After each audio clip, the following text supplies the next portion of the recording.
Welcome to a special edition of Crawford County Outdoors. I'm Duane Kohler, and we are at the Meadville Railroad Depot, which is now a museum. John Snyder joining us here. John, welcome. Yes. Welcome to the show. So can you tell us a little bit can you give us a little history here? How did this all get rolling? Well, roughly about 3 years ago, the building came up for sale, and we made a bid, and we saved it. It was just about at Christmas time. We didn't know it was going to be this big of a Christmas gift, but it was. When we bought the building, it was in such bad shape that you could go from the one door all the way to the other door without turning a light on, because there were so many holes in the walls. And the floor was out of shape because the building was built in 1881. Wow. And it had no cement. It had big stone blocks going down through on all three sides. Well, the middle stayed straight, but the sides sank. After 100 and some years, it sank. So we had to raise the floor and make it level and put new walls in and do all the stuff in the museum itself here. And then we worked on back to the train room. We had to level that floor also and cover the doors over there, because there was 2 doors in here and a door over there, and we had to cover everything up. When we made it back to the back room, there was a door that was about this far away from the wall. So we didn't have to worry about anybody crawling in because there was too much stuff piled up against it. But the critters, they came in. Whoops. Okay. Yeah. So, it's surprising what we've trapped. We've groundhog, mice, cats, and all kinds of stuff in here. But it smells 1,000% better off now than it did when we bought it. So if you went back 140 years ago, this building was built for our local railroad. Yes, right? It was built for the railroad that went from Meadville to Linesville, and it was built it started in 1887. I mean 1881. All right.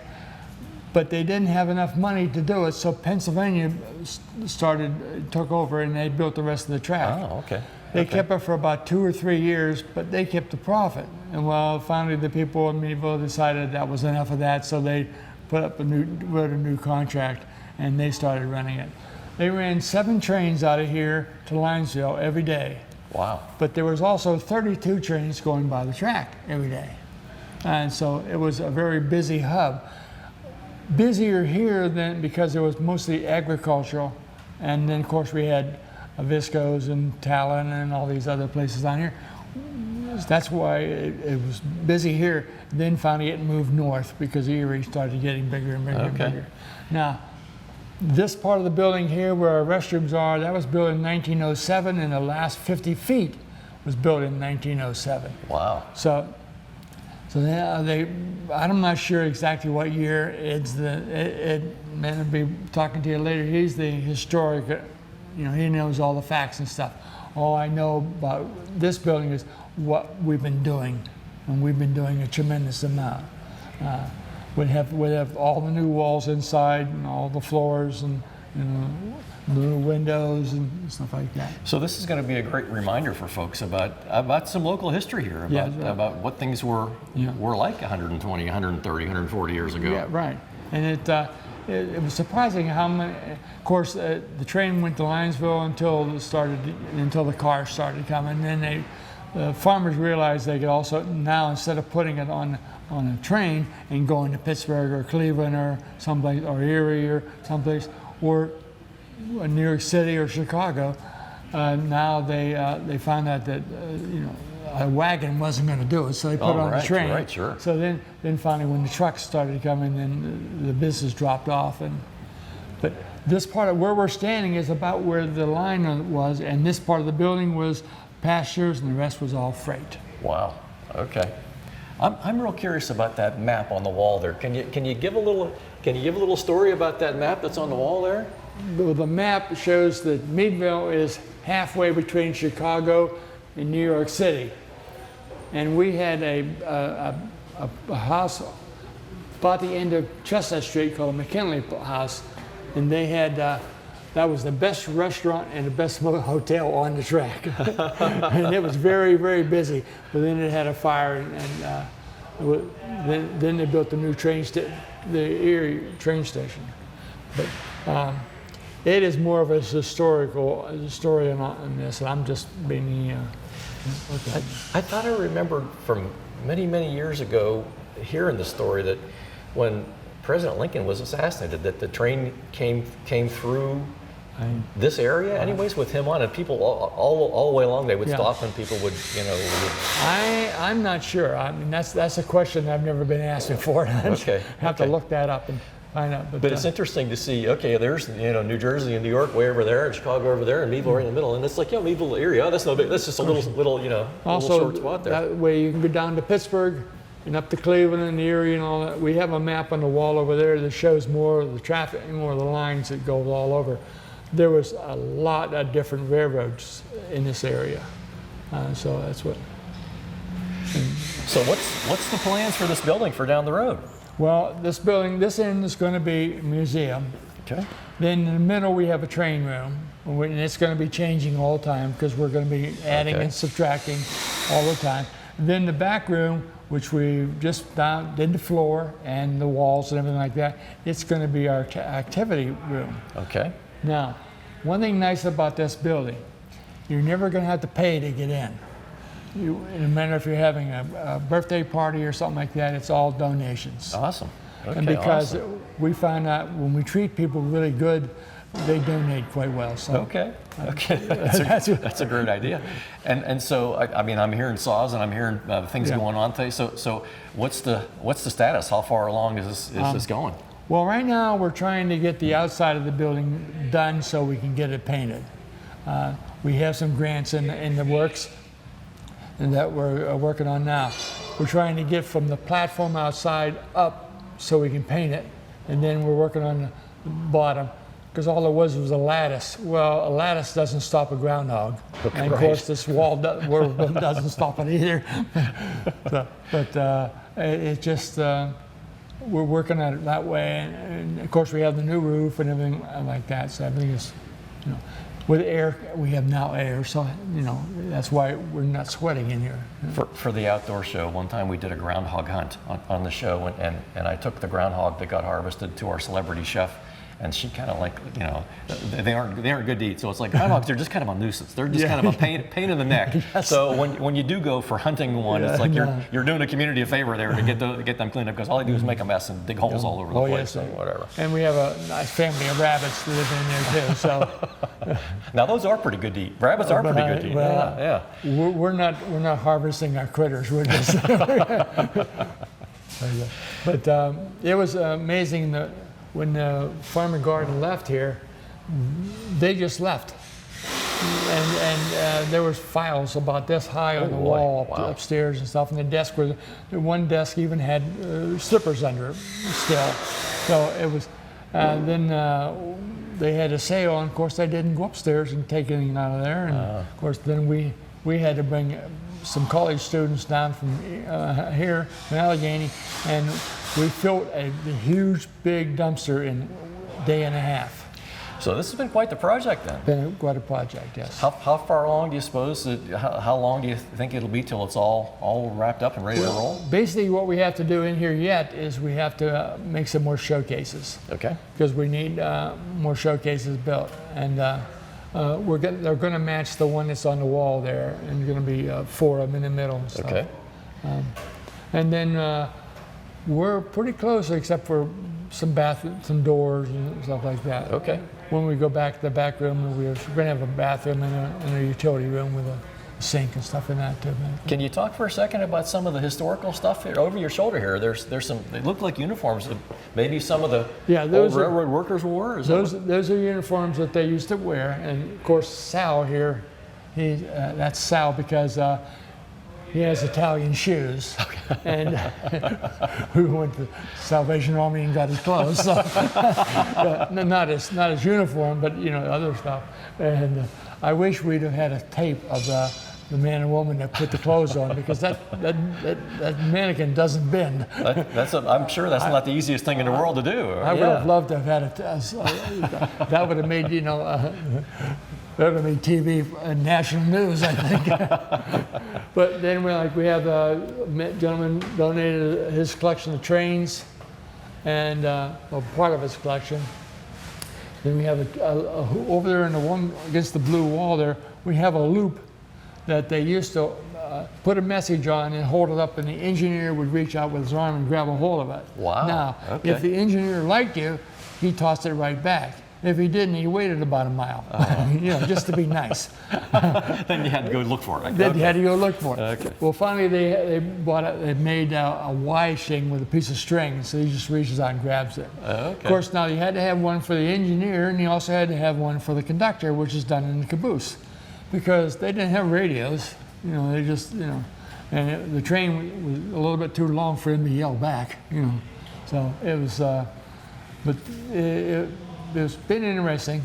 The company here now was not doing all that well when we bought the building. You see the engine pulling 1 or 2 cars. Now you see them pulling 10, 15, 20 cars, maybe even 30 cars.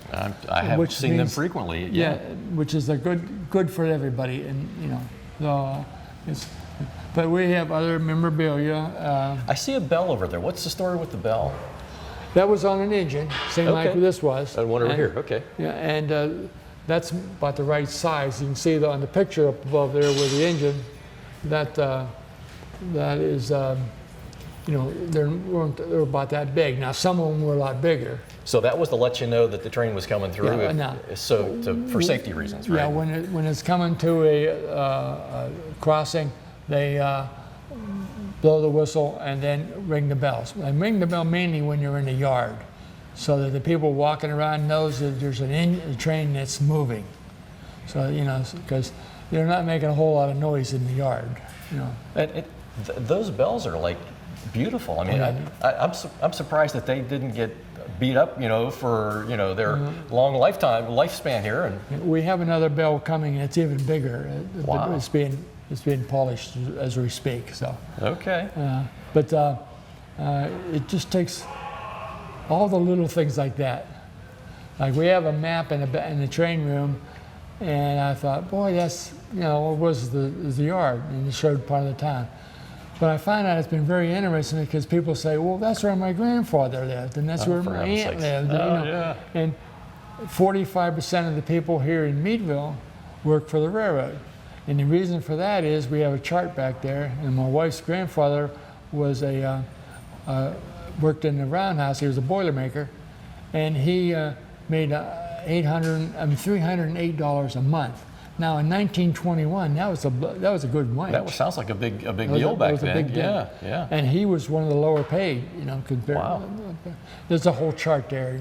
It's interesting because, remember at that one time, the Meadville people who were working for the railroad were mainly Italian and Polish, and they were the ones that were working, some German too, and then finally, and so people come in here and they look at the wall and see groups of people, and they can pick out relatives. Oh wow! I thought that was really cool. And when you go through and pick out somebody that somebody that's related to you. So one of the messages might be, hey, come down here and check it out. You're going to see something maybe that you didn't realize was was going to be around. That's right.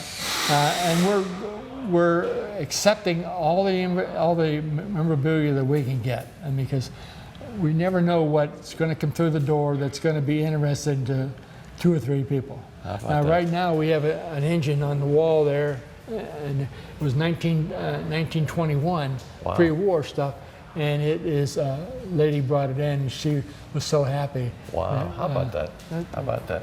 So that's out there. I mean, if someone has something that might make sense for the railroad history, whatever, this might be a place to bring it, to let everyone see it. Yeah, we do take paperwork, but we have an awful lot of paperwork now. But anything, any kind of anything at all. That's awesome. How do they get a hold of someone to decide that? Well, they just, if they see a car here, stop. You can come down. You can come down here. You can stop. As we're working Tuesdays and Thursdays, and what is interesting about the work here is the work is being done by mainly the board members, and there's 2 guys that are 83 and 84. Okay. And you know, and it's just, you know, I think what's keeping me alive is I'm 80 years old and I'm down here working 2 days a week. That's a good thing. You'll have to ask the guys how fast I work, and it's not all that fast. Well, either way, that's a good thing. Yeah, that's a good thing to be out there and to be doing something that's you know benefiting the community and all that. So just one last question: the history of the railroad in general. I remember I worked at the hospital for many years, and Spencer Hospital is the second oldest hospital in the country, west of the Appalachian Mountains, and it was because of an accident. There was a railroad accident, and at the time, what became Spencer Hospital was an orphanage, and people injured, and they came wheeling. Some of the railroad employees came wheeling them over to Sister Spencer, and Sister, can you help us? And she says, we're an orphanage. We got nowhere to go, and so they took them in, and that was the founding of the hospital. Or whatever. I didn't know that. So railroad connection, you know, I mean, there is connection in a bunch of ways in the community. Well, I'm glad you're here. I learned a lot more from you. You did for me. So West Penn is the oldest hospital, and then Spencer Hospital was the second oldest, and it was because I think this was like not too awful long after the Civil War was when that happened. It was like 1869 or 1870 or something like that. But so, anyways, Meadville's got a railroad history here. Yeah, big railroad history. Well, thank you very much. That was a great talk. Yeah, right.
So, Arden, these maps are over our shoulder here. So tell us a little bit about this.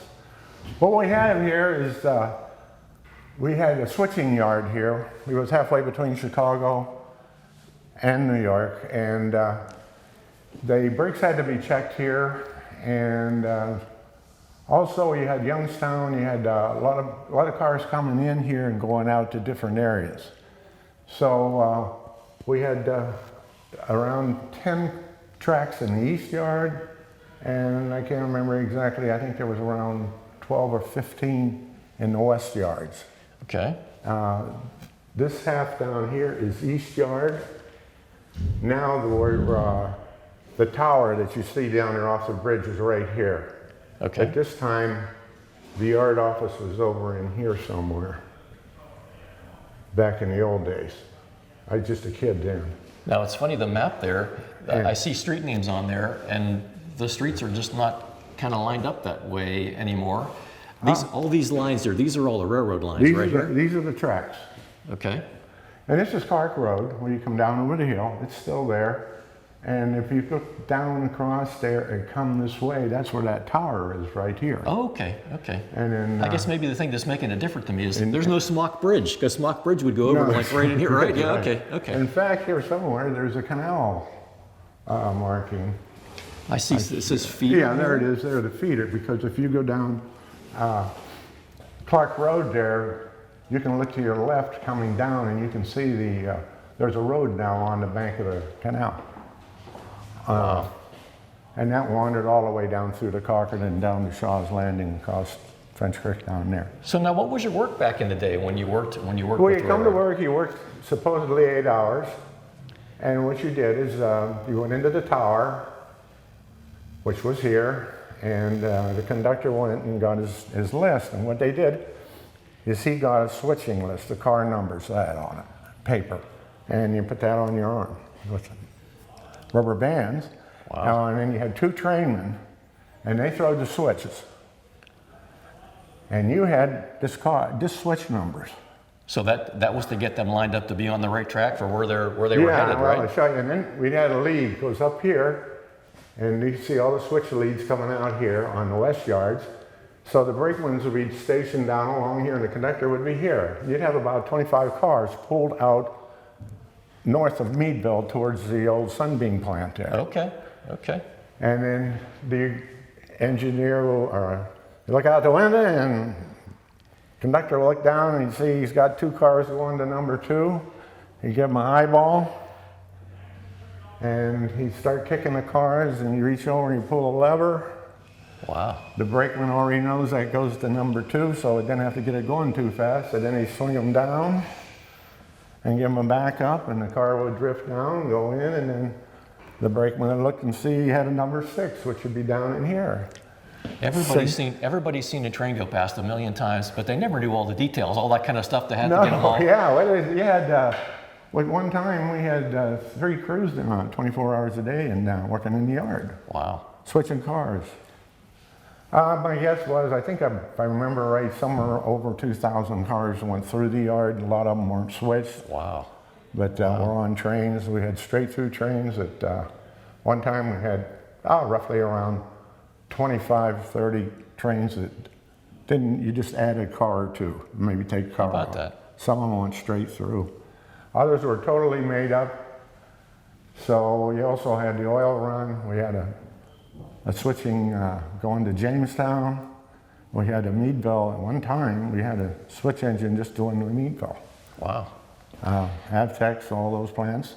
Now, I thought I remembered from years and years ago that one of the plants that was over on the other side of the creek, we are on the right side of the creek. We're on the over there east where side. They repaired cars, right? They repaired the wheels and that kind of stuff. Oh, that was right here. It's where you, where the stores are in Meadville now. Okay. Across from that. Okay. In there. They had a wheel shop. We had a place where they, that would be back in here. This is all right here. You see there's a round table here. And that's where you turn. So that's how you turn the train. The old steam engines had to be turned. You couldn't run them backwards like you could a diesel. So that was the roundhouse, they called it. And that's how you got them hooked up. That's where they repaired all the steam engines. Oh, okay. And then eventually, with diesels coming along, that's kind of folded up. They didn't do that, but they still had a wheel shop in there where when a guy don't take the handbrakes off a car and he slides them around all over everywhere, they get flat spots. So whenever you're putting on the brakes and it's sliding, that knocks a piece off the wheel. Well, it rubs flat. And maybe makes sparks and everything, and the sparks are chunks of the wheel flying off. Well, right? no, it slides along and the wheel gets flat. Okay. And they used to have to change those wheels or they could grind them down. Also, the flange would get so thin that they could pick a switch. You know, your flange on the wheel that kept it on the rail. So this is all done in here. They made took the wheels off and on, sweat them on and off. How about that? And yeah, a lot of stuff was done there. And then later on, we had the car shop come down in the 50s. And there was like 500 people working there at one time. Wow. And they made special cars there at one time. They were called high cubes, them great big high cars. And they would go to a factory and it was like their warehouse. Some of them even had so they could hook right into the, they had chain or whatever it was would hook on, and they pull them out and all the stuff was hanging already. Wow. And then they would put the empties back in and send it to the factory that way. How about that? So there's a lot of folks maybe that are around the Meadville area now that probably weren't around for all this history stuff. So this is actually going to be a pretty interesting thing for them to learn about.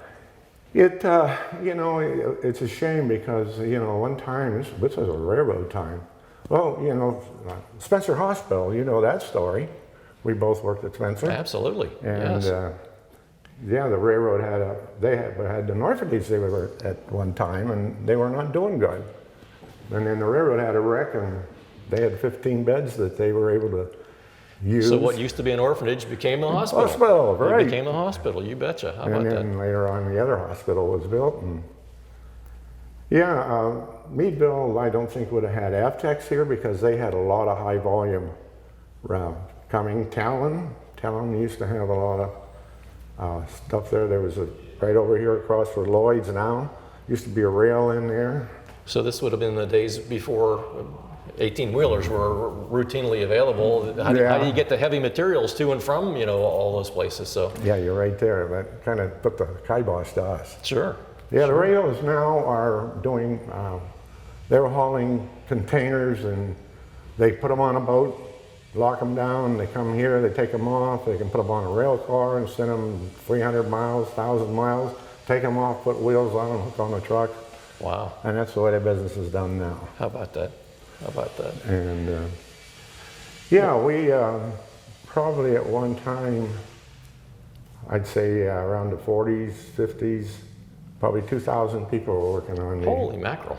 That's Wow. the Erie, not the Bessemer. And the Bessemer had people that were working too.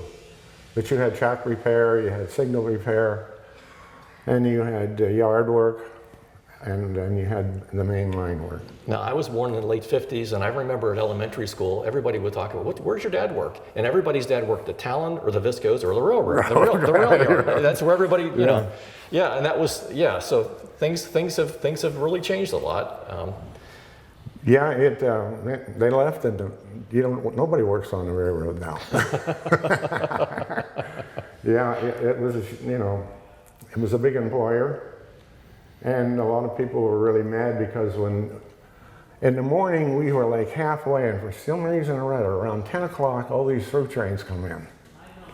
And they had to, some of them had to go into they had two long tracks in the west yard and three long tracks in the east yard that they could pull them in if they wanted to pass each other or Wow, had how a about little that? work. But anyhow, going in, they had to go slow because the rail was not really good shape. You couldn't go in there 20 miles an hour. So I think us old people can remember about sitting in there watching the cars go by at a walking speed.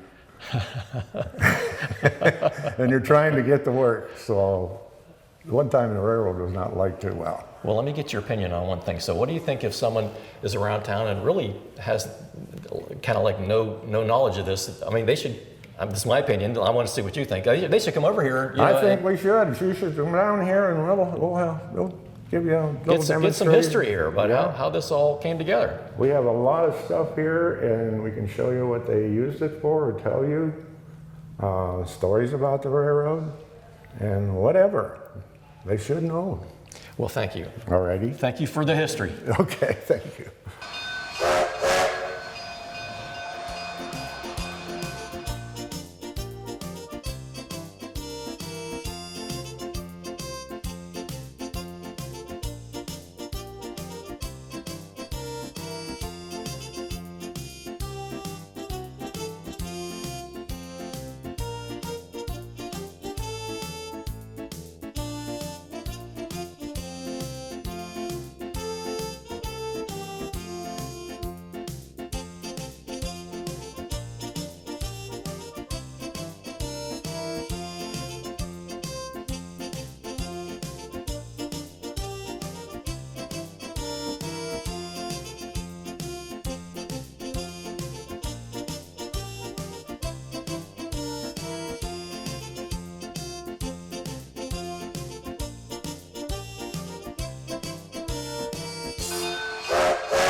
Well, joining us now, Ed Cronin. Ed, welcome to the show here. Thank you. So what's that over your shoulder there? It's a replica of the first locomotive that came to Meadville back in 1863. Wow, 1863, that's Civil War time. November of 1863, we got rail service in Meadville, and it must have been like Christmas, because up until then, it was horse and buggy travel. A horse would go 20 miles a day, a train would go 20, 30, 40, 50 miles an hour. Sure, right. And that would have been driven by throwing lumber into the fire pit to burn the thing, right? Wood. Wood. Yeah. Initially they were wood. They later Was coal later on?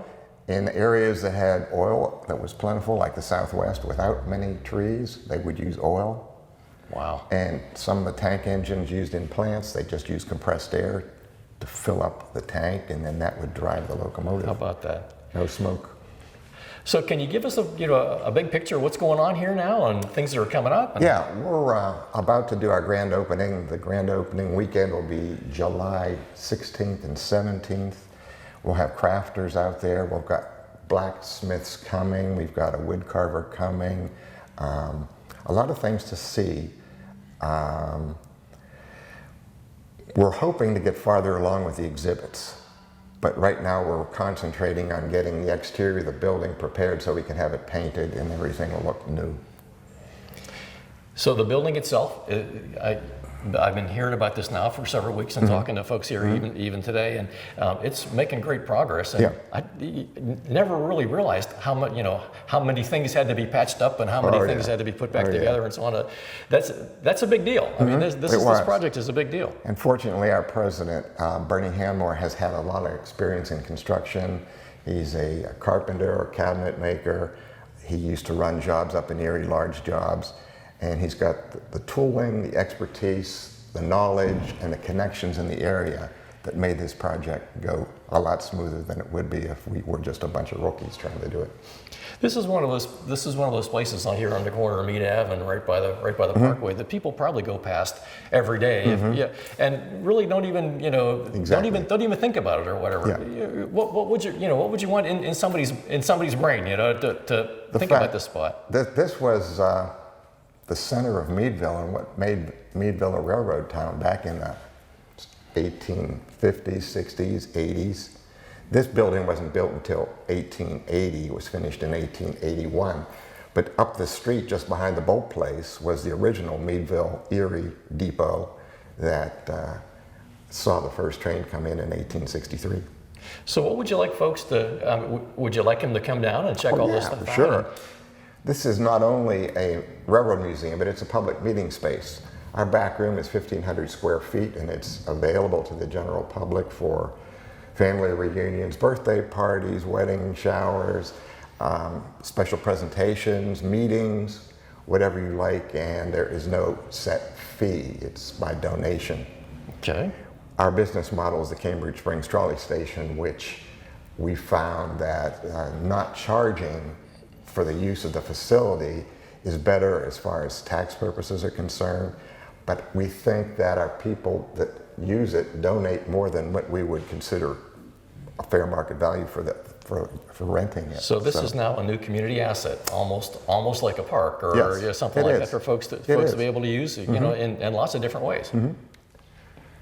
I'm kind of fascinated by the history. I was born in the 50s and, grew up in the 60s or whatever. And that was at the very kind of tail end of, a lot of the stuff that goes on here. And I imagine there's a lot of folks, my age and younger that really don't know any of this stuff. But, Yes. I think this is a wonderful thing for them to sort of catch up on and get a good idea of kind of where our town came from and, how it got to be what it is and all that. Education is our primary focus, educating railroad history, and that all ties in with, we had a business here called Trowbridge Chocolate Chip Company. They made chocolate chips, which aren't traditionally chocolate chips, but they were molasses seeds dunked in chocolate. And they put out 6,000 pounds of chocolate chips a day. Holy mackerel. Now, so you need to train to move that kind of stuff That's around, right. You're not going to take it to Cockerton or Sagertown and use that many. But when the railroad came, it made their business feasible because their markets were anywhere between New York City and Chicago. And there were a lot of railroads involved in getting that route built.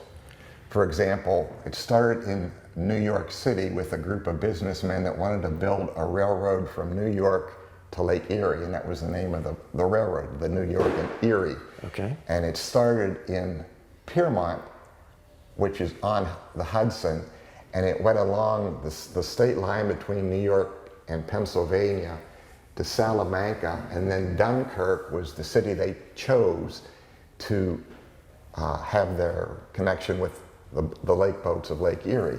And that was started in the 1830s, and in 1851 it was complete. It was 455 miles, and at that time it was the longest railroad in the country.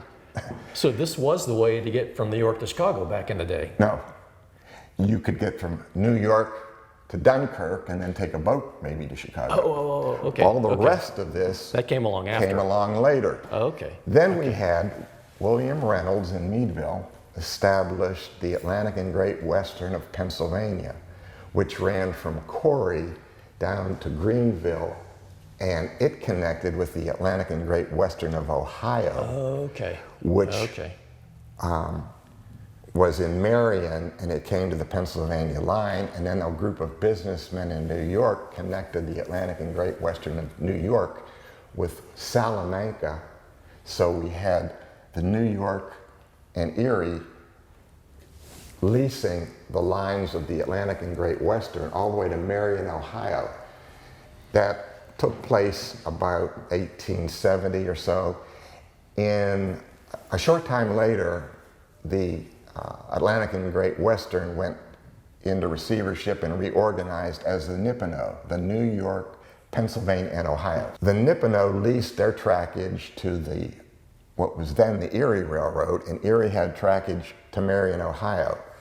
And then it was the Nipino and the New York and Erie which built the Chicago and Erie, which came from Chicago to Marion, Ohio. Wow. And so all of those groups got together and it became the Erie Railroad. Marvin Kent in Ohio was the main driving force of getting the railroad across the state of Ohio.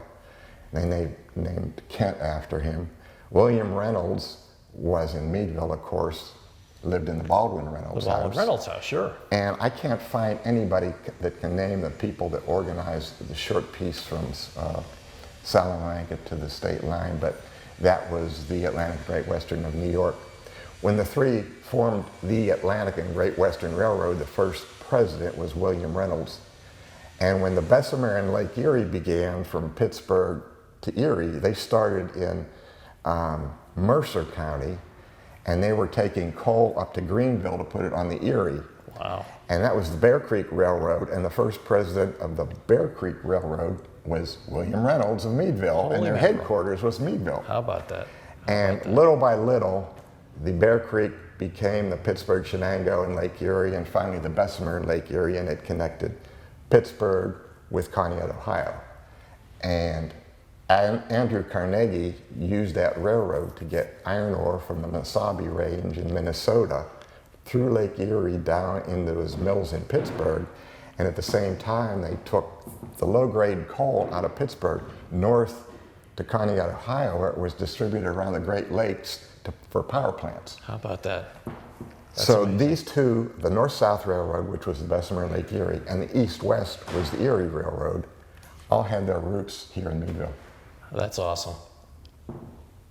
It's funny, back in the Civil War era, there weren't bulldozers and there weren't backhoes. Mm-hmm. Building the railroad was probably quite a big deal. It was. A manual thing Mm-hmm. to do that, to flatten out the ground, to put the tracks down and all that kind of stuff. I can't even imagine what that would have been like. That was a lot of shovel work. Standard gauge today is 4 foot 8.5. And that was determined by documentation. One of the last documents that President Lincoln signed before he was assassinated. Up until then, there were many, many gauges all around the United States. So you couldn't take your train on somebody else's track because Yes. it wasn't going to line up right. Mm-mm. Okay. And when Erie, which was 6 foot gauge, converted to 4 foot 8.5, they had to scrap all their locomotives. Oh, they had to put new wheels under all their cars. So it was a very, very expensive proposition. That was a big deal, I bet. And that was in the late 1870s. How about that? I'd also like to mention that our Historical Society has several actual full-size pieces of rolling stock down in Pomona Park, which is just off the French Creek Parkway. You can see it as you go by. One is a diesel locomotive that's painted in Erie-Lackawanna colors. No, I'm sorry, Erie Railroad colors. The second is a Bessemer and Lake Erie boxcar. And the third is an Erie-Lackawanna caboose. So I'm from the Erie-Lackawanna Historical Society.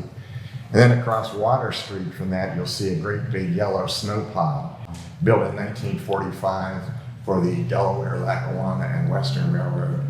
That was a unit that used only compressed air from the train, was pushed by the locomotive, and had wings that would come out and funnel the snow to the right or the left side of the rails. Took 4 men and a boy to operate it. So down the road, are there events coming up? And I mean, Well, the grand opening, as I mentioned earlier, is July Okay. 16 and 17, and we're going to try and bring a lot of other groups in, make a very interesting day for the people that come to visit.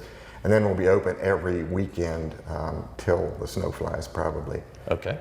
from 1 to 4, Saturdays and Sundays. And it's nice to come down here and get a personalized tour, walk through with somebody like John, who's our lead docent, or talk to somebody like Arden, who's walk the walk, talk the talk, knows what he's talking Actually about. worked in this field there. How about that? Yeah. How about that? We've got people that used to be car inspectors. We have a couple members that used to be engineers. We have interviews on tape that Allegheny College is helping us put together. Back in 2005, we did some live interviews on camera from retired railroaders. One was a yard master. Wow. One was a station master up in Cambridge Springs. Okay. That will all be available. Just interesting stories that kind of flesh out what Meadville is and what caused Meadville to develop the way it did. Historical book available. Right, it was written in part by, co-written, co-edited by one of my members, Pete Gifford. The other co-editor was Bob Ilsevich, who used to be a professor at Alliance College. The book itself was written by William Reynolds back when he was making history. Wow. And these two gentlemen updated it and reprinted it. So we have it available, which really tells the story in detail. How about that? Yeah, it's funny when you think about the history. You know, I'm sure everyone, you know, David Meade, and he was with George Right. Washington or whatever. Right. They really never think about this kind of Yeah. stuff that really kind of made Meadville what it is. Yeah. In 1905, the Meadville Tribune published an article about the number of people that were employed by the railroad, and they said 59% of the men in Meadville Wow. that were employed got a check from the railroad. How about that? Well, that's a great thing to think about. So make it a point to come down and check Exactly. this out, and you know that'll let you explain stuff to your grandkids, and you know Yeah. so they'll understand Yeah, bring kinda your kids. how this all kind of came to be, and then what it means. You know what it means is a big deal. So if somebody looks in their attic and they have some piece from granddad used to work for the railroad, whatever, what would you like them to do? Well, if they see a car here, stop. But if there's nobody here, then we're getting our phone line installed in about a week. So we'll have a phone number for you. Okay. Give us a call. Or we've got a website at fcvrrhs.org. F is in FCV. Fox, or FCV. stands for French Creek Valley Railroad Historical Society. Awesome. Well, thanks for being with us You today. bet. And thanks for the folks at home for joining us today on a really awesome show here. I learned a lot. This is great. So make sure you join us next time.